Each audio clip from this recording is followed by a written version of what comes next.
My girlfriend said, "Stop being paranoid about Jake. We're just close friends."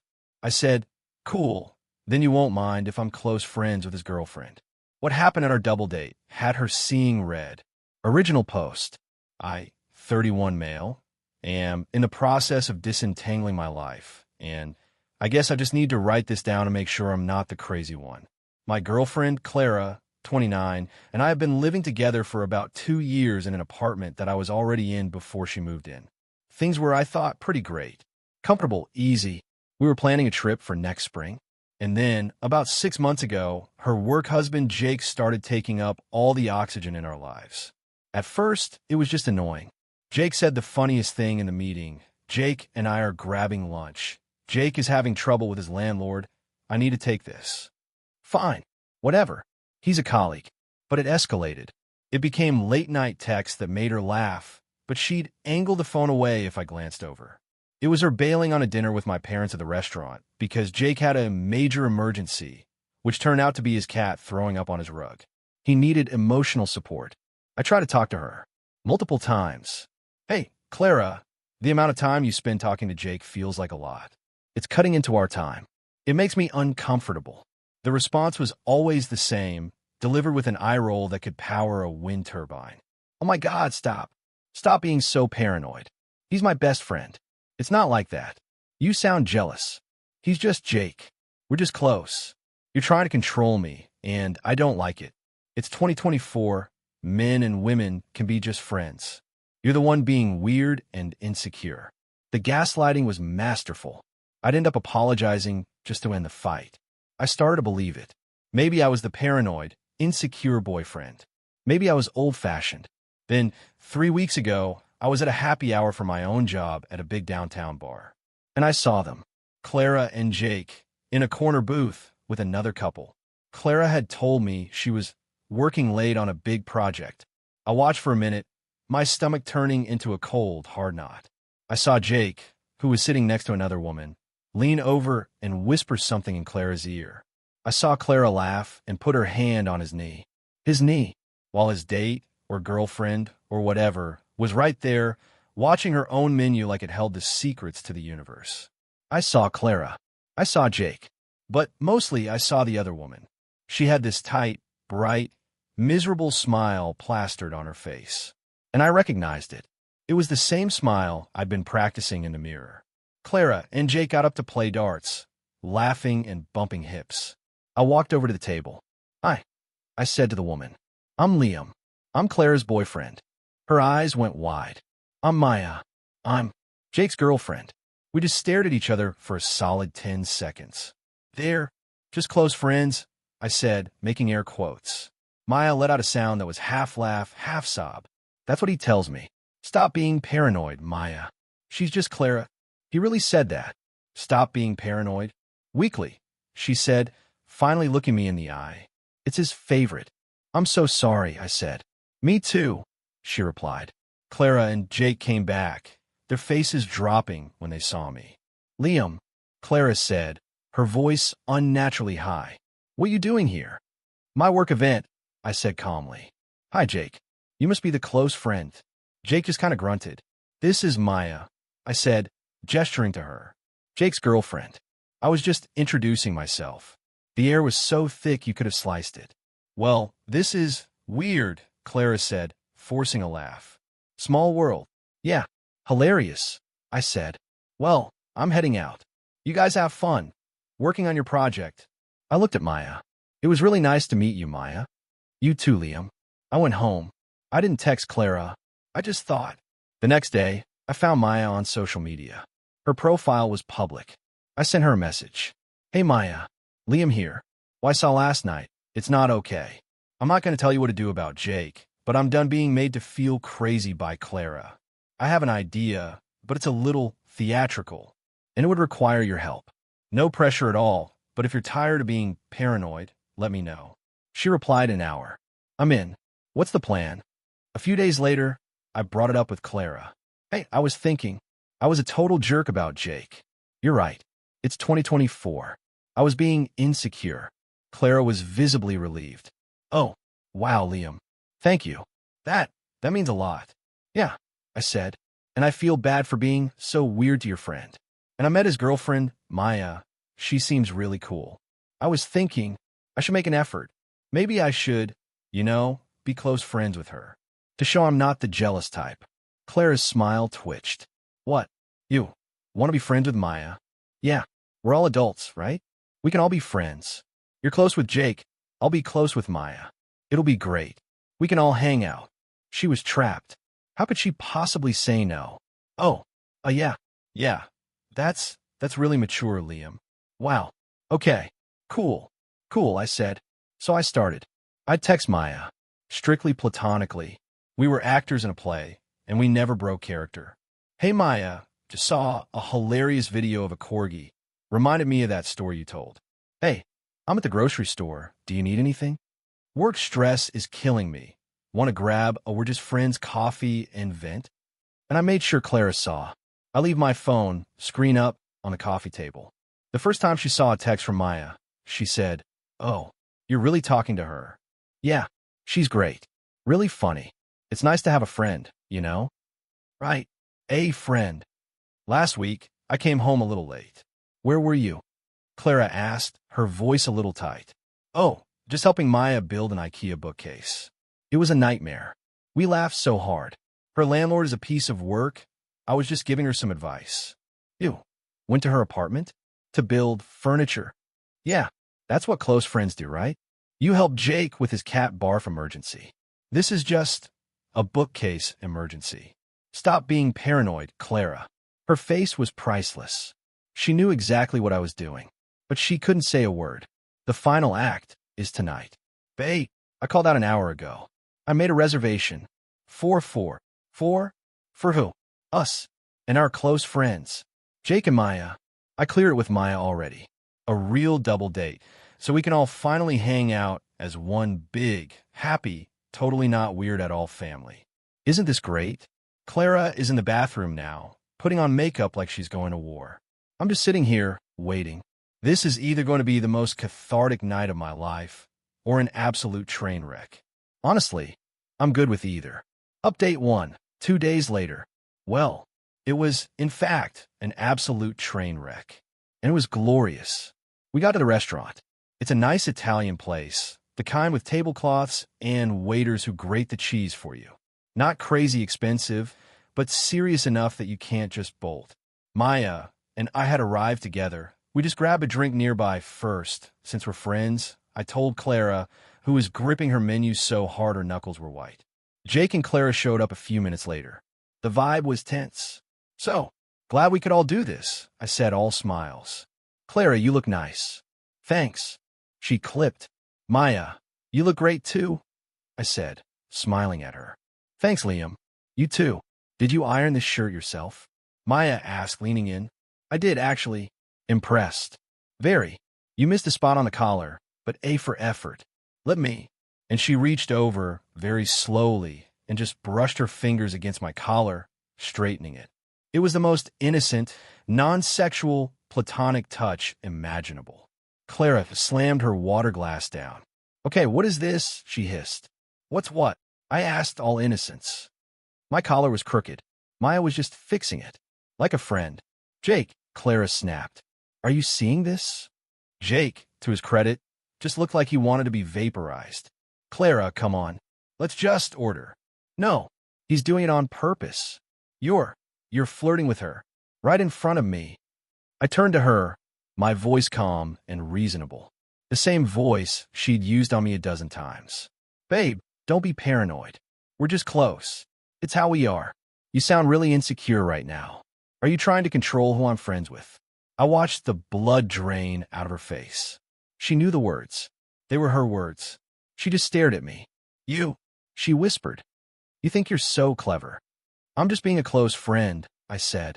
Isn't that the standard we're all operating on? Jake finally spoke up. Dude, okay, we get it. You made your point. You can stop. Stop what? I asked. Stop being friends with Maya? Why? Clara's not going to stop being friends with you. Are you, Clara? Clara was breathing hard. You went and found her? You plotted this? This whole friendship is a scam? No more of a scam than you working late on a project 3 weeks ago, I said, my voice dropping the fake cheer. No more of a scam than you telling me I'm paranoid for not liking you putting your hands all over your friend while his girlfriend sits right there. This is just me, living by your rules, Clara. You, she was shaking. You're a manipulative, cold jerk. And you're a hypocrite, I said, matching her volume. You know what? We're done, she spat. We're so done. I know, I said. I'm not staying here, she said, grabbing her purse. Jake, are you coming? She looked at Jake. Jake looked at Maya. Maya was just calmly sipping her wine, watching the show. Jake, Clara demanded. Jake looked at me, then at Clara. Clara, this is a mess. You guys need to. I'm not. Useless, Clara snarled. She looked at me. I'm staying at my sister's tonight. I'll be by tomorrow to get my things. Okay, I said. She stormed out of the restaurant. Silence. Jake just sat there. So, Maya said, putting her glass down. Looks like you two are official now. Maya, come on. Jake started. No, I'm good, she said. She grabbed her purse and stood up. I'm going to get a cab. Jake, don't come back to my apartment. I'll text you about getting your stuff. She walked out. Now it was just me and Jake, the two close friends. He just looked at me. You're a real piece of work, man. Me? I laughed. I'm not the one who's close friends with someone else's girlfriend. You two did this. I just held up the mirror. He threw $20 on the table. Whatever. You blew up my life. No, you did, Jake. You just didn't like getting caught. He left. So I sat there, alone, at a table for four. The waiter came over. Everything okay, sir? Perfect, I said. Can I get a box for the breadsticks? And the check. I went home. Clara wasn't there. Her closet was half empty. She'd clearly packed a bag before we even left. Around midnight, I got the text. Clara, I meant it. We are over. You are a sick person. Me, understood. We need to handle the logistics. Clara, I want the apartment. Me, no. Clara, you can't just kick me out. I live there. Me, you're not on the lease. I am. We can arrange a time for you to get the rest of your things. While I am present. Clara, I'll see you in court. You're not getting away with this. Me, getting away with what? Holding you to your own standards? She didn't reply. So now I'm here. The apartment feels quiet. I'm sad, yeah. 2 years is a long time. But mostly I just feel like the constant anxiety of being paranoid is gone. I know this isn't over. The entitlement is just getting warmed up. Update 2, 1 week later. The quiet lasted about 48 hours. Then the entitlement wave hit, and it was a tsunami. As I mentioned, I, 31, am the sole person on the lease for my apartment. Clara, 29, moved in about a year after I'd been living here. She paid half the utilities and for most of the groceries. I never asked her for rent, as I could afford it, and it just felt like the right thing to do while she was paying off some student loans. A decision I am now very grateful for. The first volley came from Clara's sister, Brenda. Brenda, Liam, Clara is a wreck. You completely blindsided her and humiliated her. You need to apologize and fix this. Me, Brenda, this is between me and Clara. She's the one who was having an inappropriate relationship with her friend. Brenda, Jake? Oh, grow up. They are friends. You're the one who was sneaking around with that Maya girl. You're the cheater. Me, I had coffee and built a bookcase. Clara was going on dates and bailing on me for cat emergencies. It's not the same, and you know it. I'm not discussing this with you. Brenda, you're going to be very sorry, Liam. You can't just throw a woman out on the street. Clara has rights. I blocked her. Then came Claire's email. A 2-page monster, clearly written while enraged. It detailed all her contributions to the household. Not just utilities, but the emotional labor of planning our vacations, which we never even took. The interior design expertise I provided for the living room. She bought a beige pillow and a ficus, which died. My time spent cleaning up your messes, which you never appreciated. The email ended with her demands. I am to vacate the apartment for the entire upcoming weekend so she can move her things in peace without being monitored by her abuser. I am to pay her $3,000 for relocation expenses as I had unlawfully evicted her. I am to give her the sofa, the 55-inch TV, the blender, and the painting we bought together at a street fair. I sat there and just laughed. It was so absurd. I replied with a very short email.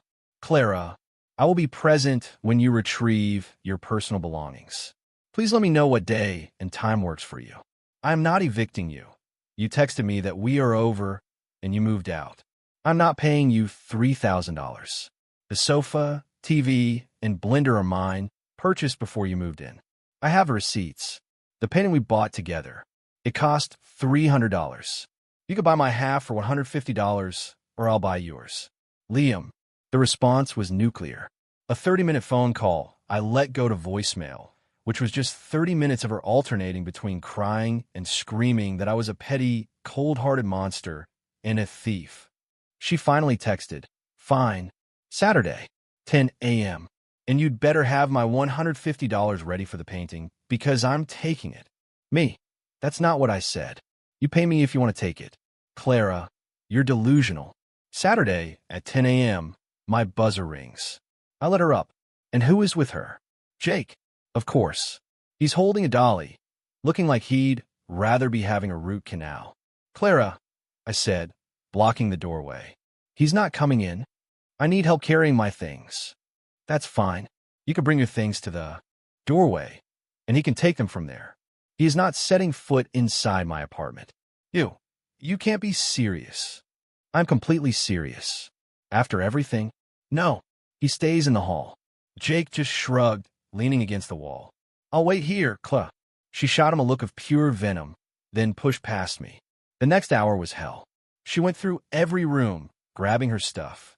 But she also tried to take other things. This lamp is mine. No, Clara. My mom gave me that. Well, I like it. Tough. Put it down. She went into the kitchen and started unplugging the blender. That's mine, Clara. I use it every day. That makes it ours. That's not how property works. Put it down. You're being impossible, she shrieked. I'm being firm. You're taking your belongings. Clothes, toiletries, books. That's it. She finally finished, with all her boxes piled by the door. Jake was dutifully shuttling them to the elevator. Then she stood in front of the painting. It's a nice, big, abstract piece, lots of blues and yellows. I'm taking this, she said. Are you paying me $150 for my half? No, you're giving it to me. As compensation. For the humiliation. For the trauma of this breakup. Trauma? I almost choked. You're the one who was emotionally cheating on me for 6 months. It was not. It was a friendship.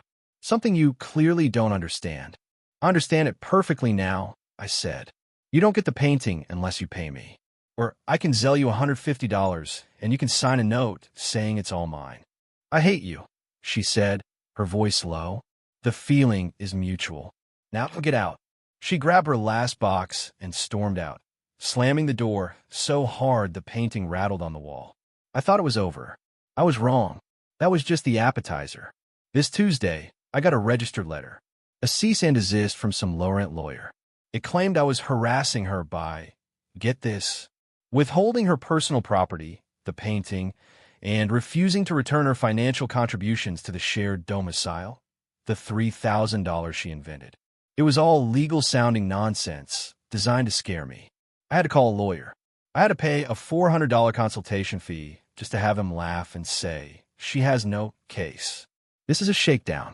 Don't respond. So this is where we are. She's trying to bully me into paying her to go away. She's trying to use the law to punish me for not letting her walk all over me. It's not just entitlement anymore. It's malicious. And I'm not backing down. This common man is organized. Update 3, 2 months later. This whole thing has been a masterclass in petty, entitled escalation. It's finally over, but it was a slog.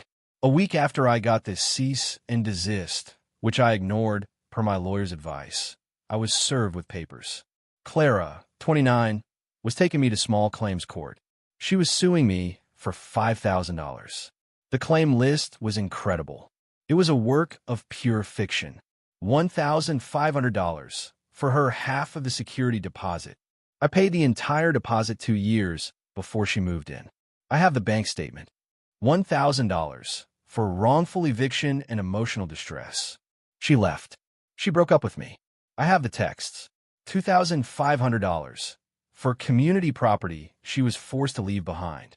This included the sofa, the TV, the blender, the lamp, and, of course, the painting, which she valued at $1,000, despite it costing $300. The idea of going to court, of being accused of these things, made me sick. The legal system is a mess, and I had visions of some judge just splitting the baby and ordering me to pay something just to make her go away. But I'm also not a victim. I spent the next month preparing. I created a binder.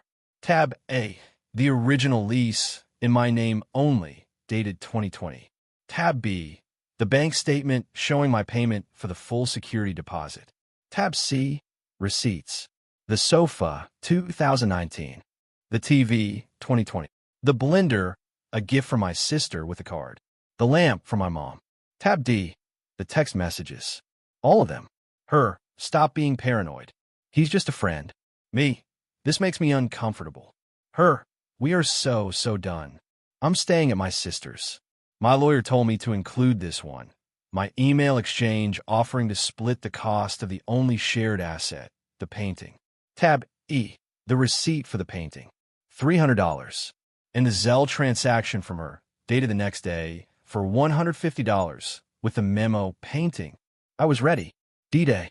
We're in this small, drab courtroom. No lawyers, just a mediator acting as a judge. Clara is there, with her sister Brenda for support. Jake is nowhere to be seen. More on that later. Claire goes first. She cries. She tells the judge I was jealous and controlling, that I isolated her from her friends, i.e. Jake, that I conspired with Maya to publicly humiliate her. And then, the kicker, he got violent, Your Honor. He threw me out. He locked the door and wouldn't let me back in. I had to leave with nothing but the clothes on my back. My blood ran cold. This was a lie.